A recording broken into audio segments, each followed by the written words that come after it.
Teoría, tema, filigenia. Filigenia es una forma de clustering, por eso lo tratamos después de la clase de clustering, porque también en realidad se puede hacer directamente después del Multiple Sequence Alignment. Entonces, Multiple Sequence Alignment te genera los datos que necesitas para filigenia. Es decir, ahora en día lo que hacemos es filigenia molecular. La filigenia obviamente es algo que viene de la biología sistemática, donde estamos tratando de identificar patrones evolutivos, explicando más que nada genealogía, bueno, de bichos, ¿sí? Bueno, ¿qué necesitamos saber antes de empezar con este tema? Eh, Supongamos que sos biólogo, que sabes algo de evolución, que te recuerdas algo de matemática de matrices, aunque no es muy importante, que sabes cómo se genera una MCA y que también que es importante para un MCA, ¿sí? Que es importante para un MCA de buena calidad, un MCA de buena calidad, en realidad solo se puede tener cuando tenés suficiente conservación. Y vamos a ver que este muerde un poco a filogenia. Vamos a introducir modelos evolutivos. Ese es un tema muy difícil porque es muy confuso. Pero bueno, es lo que hay. Vamos a mirar más que nada a dos métodos, parsimonia máxima y verosimilitud máxima, que son los métodos cladísticos. Pasamos un poco por métodos fonéticos, pero más que nada para mostrar cómo podemos armar un árbol. Y vamos a mirar un poco a, bueno, como ya indiqué, los modelos evolutivos, qué significa y también qué es el soporte estadístico. ¿Sí? Porque esas son cosas que también tienen que ver, muy importantes para filogenia. Bien. Ok, en realidad es algo que muchas veces estudiantes de este curso, esta materia, quieren hacer y también muchas veces viene gente que me pregunta, quiero hacer una filogenia, ¿me puedes indicar cómo hacerlo? Y mi pregunta siempre es, ok, se puede, pero ¿por qué lo quieres hacer? Sí, y muchas veces la respuesta es que, bueno, tengo estos datos y lo que puedo hacer es una filogenia que me genera una figura en el manuscrito. Perdón, pero esa no es una respuesta correcta. No vamos a tener el objetivo de hacer una filogenia. Cuando los biólogos en el último siglo estaban haciendo filogenia, tenían el objetivo de hacer una genealogía de las especies. ¿Sí? Ahora en día podemos hacer filogenia para varias razones. Puede ser otra vez genealogía, pero también puede ser que puedes identificar huellas evolutivos por ejemplo, una superfamilia de proteínas genómica comparativa, ¿sí? O puede ser que quieres hacer un estudio de la relación entre estructura y función, ¿sí? Bueno, este se puede hacer muchas veces también basado en la genómica comparativa. Hicimos un ejercicio en el trabajo práctico para identificar ortólogos. En realidad, el método para identificar ortólogos es filogenia. Bueno, el por qué es importante porque afecta a tus elecciones. eh, Más que nada en la minería de datos. Por eso en el trabajo práctico tenemos mucha atención a esta primera parte. Pero también al método. No es muy complicado. Pero bueno, siempre es bueno saber y entender perfectamente por qué. Bueno, ahora viene mi gato que también quiere aprender. Bueno, filogenia, como ya indiqué, es algo como genealogía, ¿sí? Objetivo, estudiar las relaciones entre especies, poblaciones, individuos o genes. ¿Sí? Ok, entonces es genealogía y acá puse oscurecida por un número de factores. ¿Por qué oscurecida por un número de factores? Si miramos a este árbol, que es un árbol que es famoso, porque ese es el árbol que fue puesto para explicar que en realidad tenemos tres superreinos. Tenemos el superreino de la bacteria, arquea y el superreino de Eucaria. ¿Sí? No son eucariotas y procariotas, no, son tres. Bueno, si haces lo que en general preferís hacer es usar algún dato, alguna característica, es un feature, como porque es clustering, que en realidad tiene la misma fuerza evolutiva en todos los lineajes. ¿Qué son todos los lineajes? Bueno, entonces acá Eucaria sí tenemos el linaje de animales, de hongos, de plantas, ciliatos, slime modes, ¿sí? Entonces lo que pasa acá en animales, ¿sí? Porque si un animal tiene otra fuerza selectiva, ¿eso es lo que en realidad preferís? No. ¿Sí? Porque eso significa que no estamos mirando al efecto de, por ejemplo, una especiación, estamos mirando al efecto del por qué de la especiación, que en general es otra cosa. Siempre es oscurecida, tenemos varios señales. ¿Sí? Entonces, si querés realmente hacer taxonomía, quizás sin pensar todavía tanto en especiación, lo mejor será usar algún marcador estrictamente neutral. Por otro lado, la filogenia que estamos haciendo más que nada en las ciencias moleculares, en general está dedicada a una investigación de una proteína, o una ARN, o una RNT, por ejemplo. Y en justamente, tu interés está en la parte selectiva, pero no se puede evitar que siempre también hay un proceso neutral. Bueno, eso es lo que hace que a veces la explicación de los resultados de filogenia es bastante difícil. Ni hablar de que también sabemos que bueno, la selección no es una cosa, la selección es el resultado de un conjunto de varios functional constraints. Bien, bueno, ¿qué es? Es un forma de clustering, es un forma de clustering jerárquico. Este es realmente lo que corresponde al proceso evolutivo.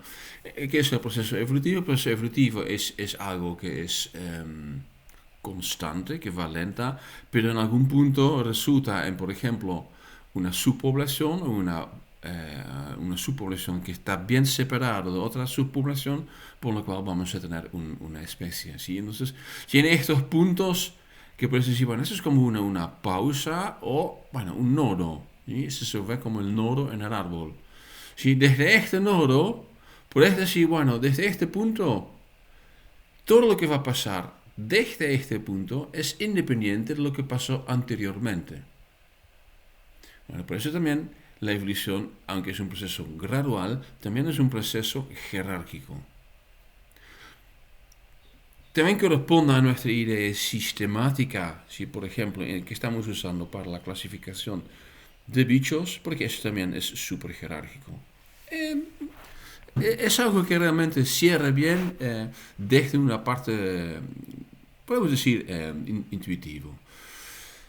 Ok, ¿qué me falta acá? OTU, sí. OTU significa Operation Taxonomic Units. Muchas veces la gente refiere como OTUs como solamente las hojas. Yo creo que también un nodo, entonces que conecta varias ramas o subramas, también se tiene que entender como un Operational Taxonomic Unit. Y eso es un OTU y que es importante porque eso es lo que hace la diferencia entre el método fonético y el método clarístico. En el método fonético no lo tenemos en cuenta, en el método clarístico sí. Es un poco raro, pero lo van a entender. Ok, hablando de las dos aproximaciones, aproximación fonética, que es, nos vamos a mirar en detalle, pero en realidad es sencillamente decir, bueno, acá tengo un conjunto de secuencias, los tengo alineados, por lo cual puedo decir, bueno, esta secuencia está más cerca de esta, entonces si voy a dibujar un árbol, esos van de la mano, van juntos.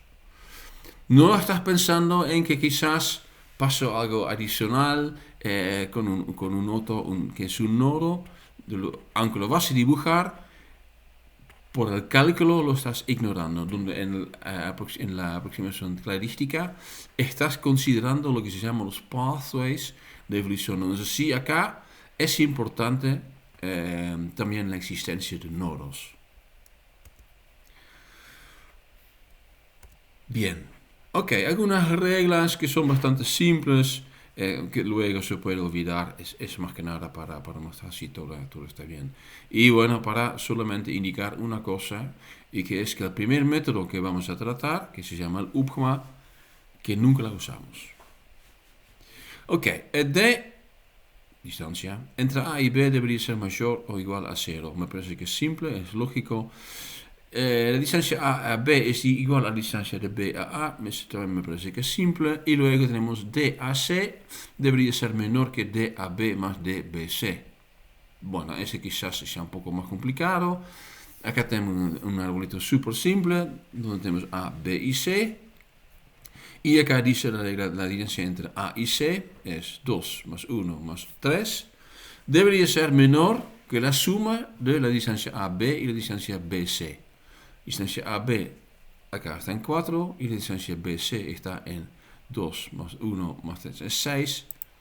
¿Sí? Suma a 10, entonces si 6 está menor a 10, entonces en este caso corresponde. Bueno, fíjate si es más grande va a ser imposible. Hasta que podemos decir, bueno, no será posible igualarlo. Bueno, supongamos sí que la distancia a C es tremendamente mucho más grande. ¿Sí? Lo ponemos en lugar de 3 desde la base a 2000.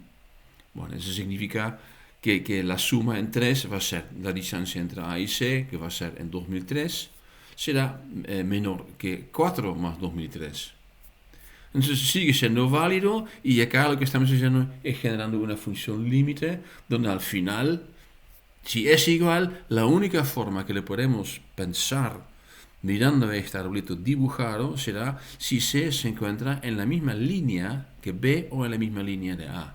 Si no, es imposible. Bueno, esto obviamente no es algo que corresponda a una filogenia. Bueno, distancia entre A y B es 0, significa cuando A es B. No necesariamente que es la misma secuencia en el sentido que debería ser del mismo bicho, no.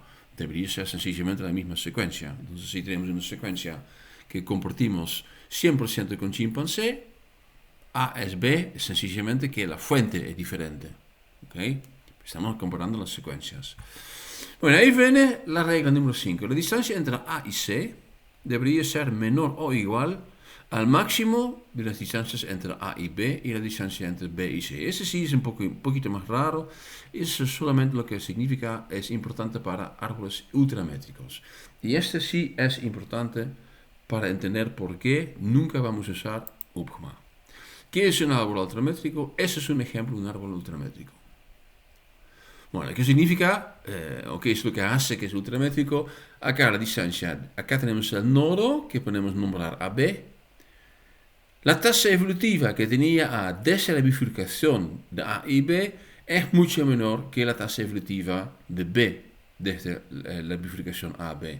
Eso significa que resulta en un árbol ultramétrico. ¿Sí? Y en este caso esta regla no funciona. Bueno, el tema es que al inicio en general no te das cuenta que es así. Por eso no usamos el primer método, que igual lo vamos a explicar. ¿Por qué? Porque es tan lógico que es sencillamente la forma para generar un árbol con topología y distancia. Ok, entonces como ya indiqué, estamos con filogenia molecular, tenemos una MCA. Desde la MCA podemos generar una matriz de distancia. Entonces medimos desde la MCA cuál es la distancia entre A y B, A y C, A y D, etcétera, etcétera, etcétera. Tenemos esta matriz y vamos a decir sencillamente, bueno, A y B obviamente van juntos, ¿sí? ¿Por qué? Porque se encuentran a una distancia más corta. Ahí lo dibujamos, A y B. ¿Qué hacemos subsecuentemente? Vamos a calcular una matriz reducida con la idea que, bueno, ahora tenemos que dibujar el resto del árbol más que nada desde el punto AB. Bueno, entonces la distancia desde AB a C, desde AB es acá, a C es la distancia entre A y C, entre A y C, menos la distancia entre AB menos A. AB menos A, sí, es esta. ¿Sí? Ok, entonces en este caso es 6 menos 2, no, menos 1. ¿Sí? Porque esa es la mitad, A y B, y acá estamos mirando a A al nodo, que es la mitad. ¿Sí? Bueno, este resulta en esta matriz reducida, este ejemplo 5, y los demás cambian en 9 y 10. Ahora está en C, hacemos el mismo proceso, generamos otra vez una matriz reducida y podemos dibujar acá también la posición de C. Y ya estamos, no, lo que falta ahora es poner correctamente las distancias.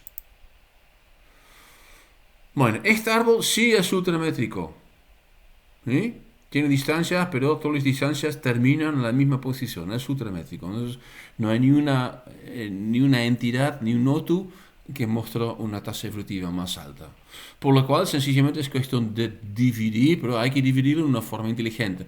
Primeramente es simple, si tenemos una distancia de 2 entre A y B, lo dividimos por 2, es 1.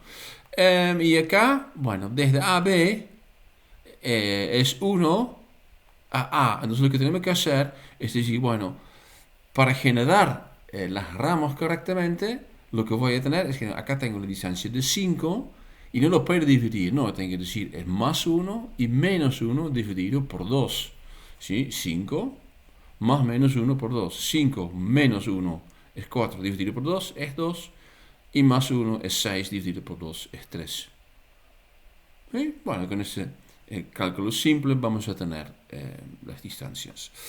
¿Qué significa esta flechita? Esta flechita la puse por las dudas, porque a menudo la gente que está pensando, bueno, acá tengo un árbol, y esa pregunta, ¿qué secuencia está más cerca a D? Y la respuesta típica es C, porque mira C. No.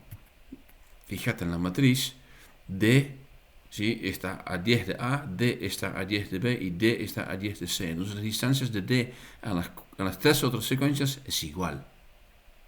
La distancia en el árbol solamente se ve reflejado en los horizontales. Otra forma de pensar es que las ramas se pueden girar. ¿Sí? Y si vas a girar esta rama, va a quedar la A por abajo y parece que la A está más cerca. No está más cerca, parece. ¿Sí? Tenés que seguir la guía del árbol y tenés que sumar los valores horizontales. Bueno, opgemaakt, super simple, cálculo barato, pero ¿por qué no lo usamos? Bueno, eso tiene que ver con justamente que a veces hay un juego con datos ultramétricos. A veces pasa que hay una especie, o por ejemplo una proteína que no es más funcional, un pseudogen, que muestra una tasa elevada evolutiva, lo cual resulta en este. Bueno, y lo que va a pasar es obvio. ¿Sí? Supongamos que tenemos este árbol. Desde el árbol también podemos dibujar una matriz de sustitución, una matriz de distancia, perdón. ¿Sí? Y bueno, lo que tenemos acá es la distancia entre A y B es 5. ¿Sí? Y la distancia entre A y C es 1 más 1 más 2 es 4. Si aplicamos el algoritmo de opgemaakt acá, vamos a dibujar A en la primera rama con C. Pero no es así. ¿Por qué? Bueno, sencillamente porque es AB, porque que B tenía una tasa evolutiva más alta, por lo cual se encuentra a una distancia más lejos. Entonces, acá lo que tenemos que hacer es, de alguna forma, identificar algo que soluciona ese problema. Y esa solución es bastante simple. Ok, eso se llama neighbor joining. El neighbor joining es una forma de opgemaakt, pero vamos a considerar la distancia por rama. Ok, entonces tenemos paso 1. Calculamos la divergencia neta por cada OTU. Hay 6 OTUs, sí, porque tenemos A, B, C, D, E y tenemos F. Acá tenemos la matriz original. Sí, entonces vamos a ir, bueno, la divergencia neta para A. Bueno, sencillamente es este. 5 más 4 más 7 más 6 más 8 igual a 30. Lo mismo hacemos por B. Por B es 4 más 5 más 10 más 9 más 11. Corresponde a 42, etcétera, etcétera. ¿Sí? Distancias netas para cada OTU. Ahora vamos a generar una matriz diferenciada. ¿Sí? Vamos a diferenciar por la cual se llama D'. D'Ij es igual a la distancia entre I y J menos, y ahí van las distancias netas, lo sumamos y lo dividimos por n-2. ¿Por qué n-2? Porque queremos hacerlo con referenciarlo al conjunto, pero no incluimos las dos secuencias I y J, entonces es n-2. ¿Sí? Ok, ¿qué significa para, por ejemplo, A, B? Entonces la distancia diferenciada entre A y B es la distancia entre A y B, que viene de la matriz original, es 5.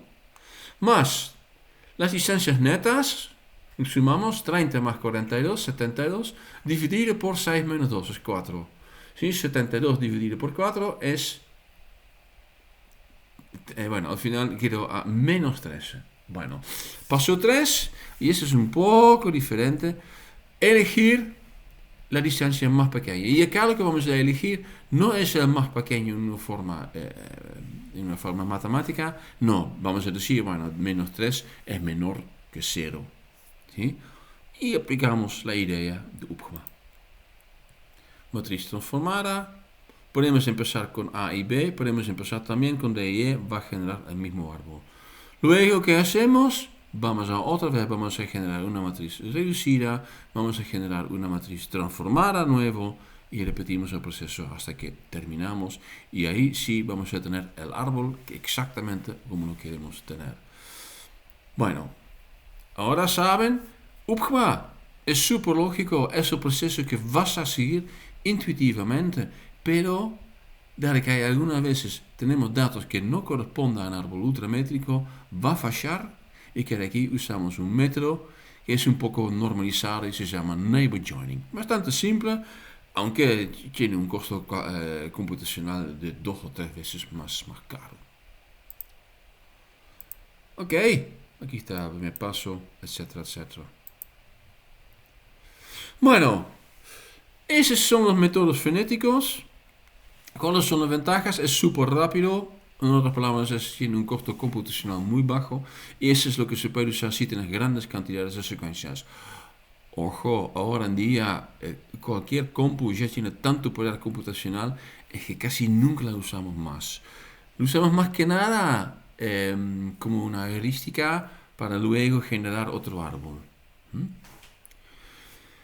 Permite distancias de ramas diferentes, el neighbor joining, no lo Upgma. Y la desventaja es que tenéis una reducción de información de las secuencias. Y este quizás no es tan obvio. Bueno, es obvio en el sentido, bueno, miramos sencillamente a la distancia, no miramos a las mutaciones. No todas las mutaciones son iguales. Y esto como decir, bueno, la diferencia es 16, no me importa cómo son las diferencias, donde sabemos cómo son las diferencias es importante, ¿sí? Bueno, por eso nuestro método mejor solo mira la distancia de secuencias y no a patrones de sustituciones. ¿Okay? Por ejemplo, no está aplicando una matriz de sustitución. Entonces, una mutación de triptofano a cisteína es 1 y una mutación isoleucina a leucina también es 1. Genera la misma distancia, donde obviamente cisteína a triptofano es una mutación mucho más grave que debería corresponder a una distancia mucho más larga, debería tener un impacto más grande en la topología. Y por eso necesitamos cladistic clustering. Primer método es el método que se usa mucho en filogenia para hacer taxonomía. Bueno, en realidad es el único que se puede hacer solo. Bueno, se puede usar ahora en día verosimilitud máxima cuando estás haciendo filogenia integrativa, en la cual estás usando también secuencias moleculares. Le dejo a pensar un poco, no lo voy a explicar, por qué parsimonia máxima no será un método, por qué verosimilitud máxima no será un método que se puede aplicar con características morfológicas. Parsimonia sí, verosimilitud no. Si me recuerdo bien, lo voy a repetir al final de la clase. Ok, ¿qué es parsimonia? Parsimonia es algo lindo porque es un principio que corresponde muy bien a la forma de pensar que tenemos, a la biológica, ¿sí? Es el principio que uno no debe multiplicar entidades innecesariamente. En otras palabras, es el principio que no tenemos que hacer más ascensiones que las necesarias. En general, uno debe perseguir la hipótesis más simple. Sabemos que es una sobresimplificación, por lo cual puedes decir, no será el mejor método. Es correcto, pero a veces es válido y a veces es el mejor método. Bueno, mi tarea es para esta clase es explicar a ustedes por qué A veces es el mejor método. Bien, eso es parsimonia y que aquí tenemos una definición. Parsimonia máxima trabaja con la misma función, es sencillamente es más claro. El árbol de parsimonia máxima es un árbol basado en la menor cantidad de mutaciones, ¿sí? Que corresponde al principio de parsimonia. Significa, una vez que tenemos el árbol, debería tener la distancia total mínima. Bueno, ¿por qué puse un árbol? Porque a veces te genera dos árboles. Eso también tiene que ver con el hecho que es una sobresimplificación. No estás mirando a todos los datos. Desventaja. Bueno, ahí vamos. Si Fenético era barato, Posemini es nada barato. ¿Sí? Parece, ¿sí? Por ejemplo, si tenemos 3 números de Otus, ¿sí? En realidad tenemos solamente 3 números de árboles. Pero si tenemos 15, mira, ya son una cantidad tremendo. ¿Ok? Bueno, ese es el problema. ¿Por qué? Tenemos que buscar todos los árboles posibles. Entonces tenemos varios Otus, tenemos varias secuencias. La cantidad de árboles que tenemos que evaluar es tan grande que no se puede. ¿Cómo lo hacemos? Bueno, ahí, ¿cómo lo hacemos? Ya hay un poco un truco, el primer truco para ampliar la velocidad. Y ese primer truco, aunque el truco es correcto, tiene una consecuencia grande. Así funciona. Ya indiqué, está en la tabla del último diapo, que cuando tenemos 4 secuencias, que solamente vamos a tener 3 árboles. Y acá puse en rojo, puse los nucleótidos que tienen que mutarse, ¿sí? Pero primeramente vamos a ver los árboles. No sé por qué son solamente 4. Bueno, en la primera secuencia 1 tiene el consenso, tiene el ancestro en común con 2. Y la 3 tiene el ancestro común con 4. Y estos ancestros otra vez tienen su ancestro en común. ¿Ok? Árbol 2, 1 va con 3, 2 va con 4. Árbol 3, 1 va con 4 y 2 va con 3. Más árboles sencillamente no se puede pensar. Bien, ahí vamos. Seguimos lo que está en rojo. Vamos a mirar solamente el árbol 1 y va a quedar claro. Entonces tenemos A. Bueno, la secuencia K, que puse como el ancestro, también tiene una A. Entonces esta no tiene que cambiar. Esta A, la segunda, en esta es una G. Entonces este sí tiene que mutarse. Lo mismo pasa con la G, lo mismo pasa con la A y también pasa con la última A que tiene que mutarse una G. Entonces, para llegar a esta secuencia, al ancestro de 1 y 2, necesitamos 4 mutaciones. Bueno, pues sí, bueno, ¿y qué pasa si pongo esta secuencia acá como ancestro? Es lo mismo. Si pones algún intermedio, va a pasar exactamente lo mismo. Los números van a ser un poco diferentes, van a ser, por ejemplo, 2 acá y 2 acá, pero va a resultar exactamente en el mismo número de mutaciones, pensando en parsimonia. ¿Ok? Bueno, eso significa sencillamente que podemos calcular, acá tenemos 4, desde este ancestro al otro ancestro son 4, y acá tenemos 2. Entonces este árbol se explica con 10 mutaciones. Árbol 2 se explica con 11 mutaciones, árbol 3 se explica con 13 mutaciones. Gana árbol 1. Bueno, ¿cuál es el truco? El truco es que no vamos a usar sitios que no son informativos. Y eso parece simple, pero no es simple. Lo que es simple es, por ejemplo, sitio 1. Sitio 1 en las 4 secuencias es A. Entonces no muestra mutaciones. Entonces hasta que no lo tienen que mirar. ¿Ok? Eso está claro. Eso también va a pasar luego con verosimilitud máxima. Ni lo miramos. Invariantes lo dejamos afuera. Es lógico, porque lo que queremos hacer con filogenia es bifurcar. Y bifurcar, es decir, este es diferente que el otro. Y si dos cosas son iguales, no tengo información para hacerlo. No es informativo. Pero sitio 2 tampoco es informativo. Ese quizás es un poco raro, pero eso tiene que ver con la forma de búsqueda. Posición 2.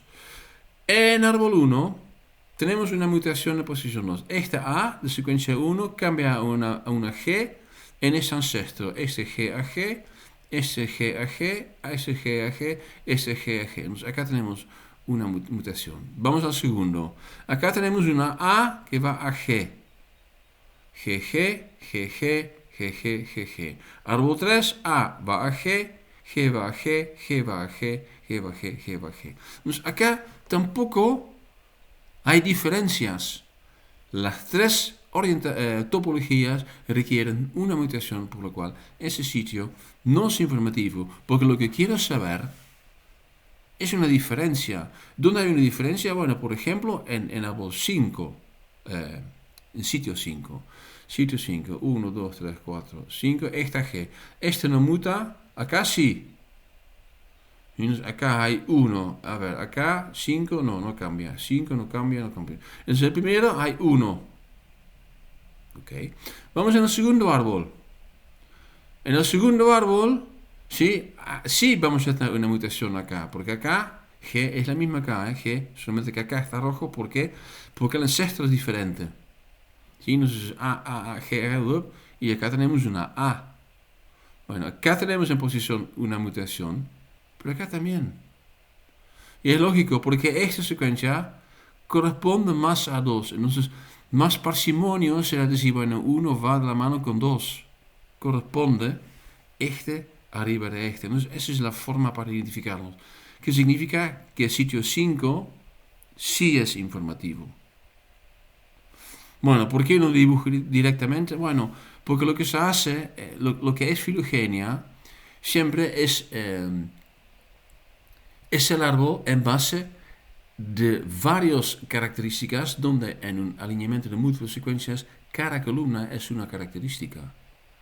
Entonces, en realidad lo que hacemos es generamos todos los mini arbolitos, o mini arbolitos tienen el mismo tamaño, y al final, con el algoritmo, generamos el promedio, y eso va a ser importante más tarde también. Bueno, en la misma forma que 1, 2, 3 y 4 no son informativos, 6 y 8 tampoco son informativos, donde 7 y 9 sí son informativos, por lo cual lo que hacemos es que generamos desde este alineamiento múltiple un alineamiento múltiple más simple. Ese es un pseudo sequence alignment, porque no mantiene el orden de los residuos, ¿sí? Y ahora lo que hacemos, bueno, mejoramos n, ¿sí? N, que en este caso es el tamaño del alineamiento múltiple. Todavía no mejoramos n, la cantidad de secuencias. Eso significa que igual tenemos que calcular un montón de árboles. Y ahí entra otro truco. Otro truco que va a ser correcto. Ah, sí, me olvidé explicar por qué este tiene consecuencias. La consecuencia de esta transformación, este MCA, usamos este pseudo-alignment, significa que no podemos calcular las distancias evolutivas. Y, por ejemplo, la distancia que viene del sitio 2 a G, sencillamente no está puesto en el cálculo, pero aporta a la distancia. ¿Sí? Bueno, es súper simple. El problema es que ahora en día tenemos varios algoritmos, y eso es lo que pasa con programas como Mega. Mega dice que, bueno, acá calcula el árbol de maximum proximity y te genera distancias. No está usando maximum proximity para generar las distancias, usa otro algoritmo. Sencillamente no lo explica. Esa es la razón por qué a mí no me gusta mucho Mega. Bueno, eso es lo que me olvidé. Seguimos con cómo podemos mejorar el costo computacional con una gran cantidad de secuencias. Y esto lo vamos a hacer con un truco que es correcto, que se llama branch and bound, y no lo voy a explicar con un algoritmo, les voy a explicar con la evaluación de Beckers de CONICET. Es un tema. Me gustaría que podamos hacer lamentablemente no se puede porque es un montón de trabajo que nos toca todos los años. Es parte de ser científico, ya sé, pero bueno. Todos los años, por ejemplo, becas de postdoc. ¿Sí? Entonces supongamos que Milay se fue re loco y dije, bueno, este año tenemos una beca solo. Bueno, ya son muy pocos, pero son un poquito más. Y supongamos que tenemos dos postulantes y una beca. es una situación simple para explicar. ¿Sí? Yo voy a empezar, voy a Sigeva, voy a buscar todos los papers publicados, como primer autor, como segundo autor, en primer cuartil, segundo cuartil, etcétera, etcétera. Me lleva media hora y llego a la conclusión, bueno, este postulante tiene 34 puntos de los 40 que puede obtener para papers. Bueno, tiene, por ejemplo, 3 cuatrimestres de docencia, que cada vez tiene 4 puntos, son 2 puntos del tope de 20, y porque en algún punto supongamos que no agrega mucho más experiencia, y voy a seguir con el plan. Bueno, obviamente el plan, que son 5 páginas, que lo tengo que evaluar bien, tengo que entender cómo funciona todo, tengo que ver si tiene una instrucción, etcétera, etcétera. Un plan excelente, sí, entonces voy a dar 36 puntos de 40. Es excelente, es un 9, ¿no? La suma, 82 de 100, ok. Ahora voy a postulante 2. Bueno, tiene algunas publicaciones, tiene algunos menos en Q1, o algunos menos como primer autor, y resulta en que tiene 10 puntos menos, tiene 24 de 40. Ahora voy a calcular otra vez, no otra vez, ahora voy a hacer otro cálculo simple. ¿Cuál será el max que podrá llegar? Ese viene con la idea de usar el Optimistic Score.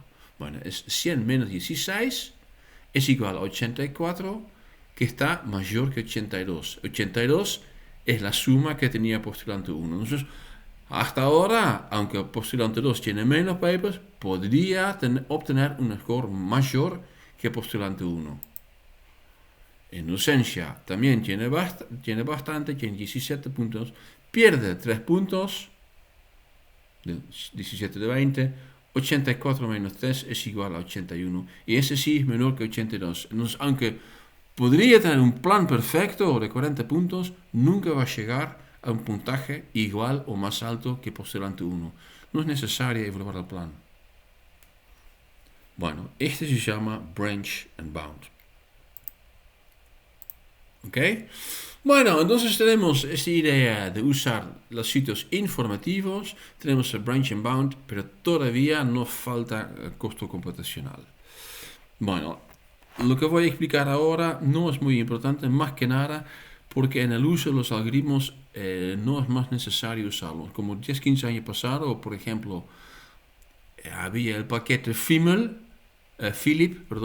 que era el paquete para cefalogenia, y en el Philip tenía que hacer varios pasos para generar una buena parsimonia. Bueno, ¿qué es lo que hacemos con la búsqueda heurística? Hacemos algo parecido que hace el MCA. Hacemos un procedimiento progresivo. Entonces no empezamos con todas las secuencias.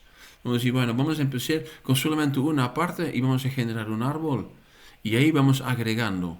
Bueno, ahí obviamente ese será algo que es mucho, mucho más barato, porque no tengo que evaluar tantos árboles en primera instancia. Arranco con un conjunto más pequeño y voy agregando. Gano mucho, pero realmente mucho velocidad. Ahí está el truco, que es mucha velocidad que ganamos. ¿Y por qué? Bueno, entonces cuando arranco con una parte del MCA, tengo un conjunto que tiene mucho más peso, porque este conjunto ya, como dice, bueno, ese ya es correcto, pero no sabes que es correcto. ¿Sí? Entonces lo que estás haciendo mucho peso a esta primera parte. Por eso la velocidad es súper alta, pero también es súper greedy. No es una linda heurística. Entonces lo que tenemos que hacer es corregir. Bueno, ¿cómo lo podemos corregir? Lo que podemos hacer es decir, bueno, ese proceso de arrancar con un subjuego lo voy a hacer aleatoriamente 1000 veces.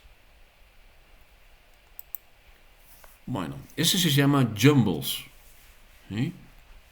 Entonces lo que hacemos es que agarramos el MCA, decimos, empezamos con los primeros 10, hacemos un árbol. El mismo MCA, ahora vamos a cambiar el orden de las secuencias aleatoriamente, otra vez empezamos con los primeros 10 y generamos un árbol, etcétera, etcétera. Esto hacemos 1000 veces. Pero dado que la ganancia de velocidad principalmente es de 1 millón, seguimos ganando un factor más o menos de 1000, por lo cual es una heurística que es funcional, y porque acá con este paso de hacer 1000 árboles aleatorias, también es bastante aceptable la calidad. Además hacemos global arrangements. Este también es algo que ya conocen del alineamiento de múltiples secuencias. Y acá la función es parecido. Si hacemos un rearrangement y el árbol va a ser mejor, se puede calcular la cantidad de mutaciones. Lo aceptamos hasta que con los rearrangements no pasa nada más y aquí vamos a terminar. Y este resulta en un algoritmo que es aceptable en velocidad. Bueno, uno de los mejores es el algoritmo de Golubov, creo que es de Tucumán. Bueno, este no vamos a usar porque vamos a usar el de Mega. Bueno, detalles, ya le expliqué, los sitios no informativos no son informativos por la búsqueda y este resulta en que no tiene distancia. Y segundo, probablemente nunca lo va a tocar, es posible tener más que un árbol de parsimonia máxima. Ok, seguimos con la maximum likelihood, pero esto vamos a hacer en otro video porque anteayer grabé esta clase también, he tenido un problema con el sonido, era una clase de 2 horas y tenía que grabarlo de nuevo. Entonces ahora estoy esperando que este me funcione bien, que va a ser una clase de más o menos 40 minutos, menos no quiero perder. Hasta la próxima.